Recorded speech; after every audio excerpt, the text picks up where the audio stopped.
so many great world leaders who've spoken with so much wisdom. You know, I miss being there in person greatly. In fact, I'm remembering back to 50 years ago in 1972. Victor Fung knows this story, but he knows it. When I graduated college, I got on a plane and I went to Hong Kong. It's the first thing I did. I took the train to Luk Ma Chau, and with my binoculars, I looked across the border to China. Americans could barely get in then. It would be 7 years till I left the US State Department and crossed that border. But I would say it has now been 50 years since I have been away from Hong Kong for 2 consecutive years, as I have been as a result of quarantine. I miss the food, I miss the company, I miss the discussions, I miss seeing so many of my friends who are on this call tonight in the United States. And I hope that one day I can return without quarantine or with a more limited quarantine. Late last year in October, Foreign Affairs magazine asked 68 American foreign policy experts if US policy has become too hostile to China. And only 5, including me, strongly agreed that US policy was too hostile. My initial reaction was that while I was in the minority, agreeing with me were old friends like Jeff Bader, Dr. Chung Lee, and Ambassador Stapleton Roy, and that gave me a lot of comfort. I recalled that this was not the first time I've been in a minority view on US foreign policy. As an undergraduate at Harvard College, I stood with my classmates in opposition to the American government's war in Vietnam and watched as our minority view became the majority view of the American people. Years later, I stood in opposition to the American government's war in Iraq because, as a former international lawyer, as you mentioned, James, in the US State Department, I believed the invasion violated international law. So I'm comfortable in holding a minority view in our views towards China, yet I'm left wondering why and when my views stopped being the majority view. What happened and what can we do about it? I think back to the National Committee's annual dinner in October 2005, when then Deputy Secretary of State Robert Zoellick, who went on to become head of the World Bank, gave his now famous responsible stakeholder speech. He observed that the United States and China both benefit from working together and called on China to be a responsible stakeholder in the world system. He believed that engagement would lead to China's productive participation in the world system. Last month, I went to Broadway and I watched the play Lehman Trilogy, the story of the 154-year history of my former employer. As Victor certainly knows, and many others on this call, one of the times I lived in Hong Kong, I ran Lehman Brothers Asia. As I watched the play, I thought about how the United States and China cooperated during the financial crisis in 2007 and 2008. While Secretary Zoellick, me, and a few others still believe in this concept, it is certainly a minority view today. So what happened? Beginning in 2009, China's reclamation activities in the South China Sea began to shift attitudes in Washington. Many asked, were these the actions of a responsible stakeholder? Many years later, the arbitral tribunal's decision on the Philippines suit confirmed their views that these actions violated international law. Around this time, China also began to limit media access and increase barriers for foreign workers and organizations operating in China.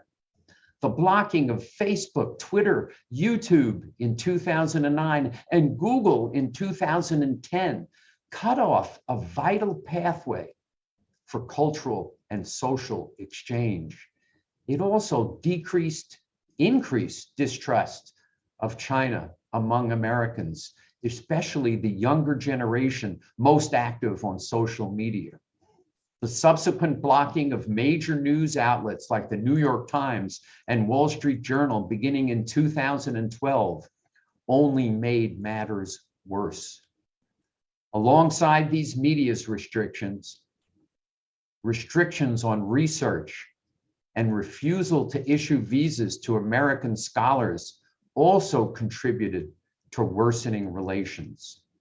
China's refusal to invite American scientists to Wuhan to understand COVID-19 fueled distrust and suspicion. Laws like the 2017 Foreign NGO Management Law also restrict the space for people-to-people exchanges and stifle opportunities for collaboration. By some estimates, there were around 5,000 foreign NGOs operating in China in 2016. As of December last year, only around 600 have registered with the Chinese government. This is a tremendous loss, not only for these organizations, but for China. Now, of course, I don't mean to suggest the US government hasn't had its share of mistakes. Those have been equally as devastating to the relationship. I could list them, I'll list just some of them. The arrest of Meng Wanzhou, the beginning of the tariff war, calling COVID-19 the Chinese virus, starting what became known as the China Initiative, emanating from the US Department of Justice, restricting China's state-owned media in the United States, pushing the envelope on unofficial relations with Taiwan, increasing freedom of navigation operations in the South China Sea, reducing CDC and National Science Foundation personnel in China, closing the consulate in Houston, overusing and doing with too little transparency our entity list and military lists, which ban doing business with Chinese companies, delistings, ending the Fulbright program and the Peace Corps in China, denying visas to too many of my friends in China, and lying about China interference in US elections. Well, you'd think with all of these problems emanating from both governments, I would be a pessimist, but I'm not. I'm not, because fundamentally, I believe that the peoples of both the United States and China recognize that the real threats to our societies are joint threats. As have been mentioned here tonight many times, climate change, economic crisis and stability, terrorism, and boy, do we know, pandemic. But what we need to do today is, we've heard tonight a lot about the overarching issues. I'm a believer that we need to create what I would call habits of cooperation. We need to create them in the short term. Victor Fung mentioned ending the tariffs that started on January 20th, 2017. We need to do it, and we need to do it now. We need to agree on a definition of national security so it doesn't become so broad that we can't do business with each other in areas that don't affect national security.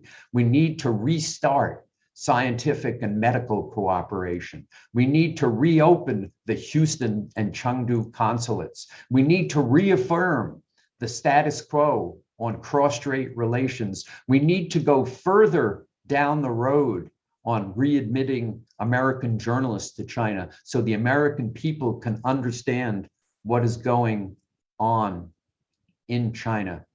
I could go on with a number of other things we should be doing tonight, we should be doing now, but don't have enough time. But as I said, I'm an optimist, and I agree with President Xi.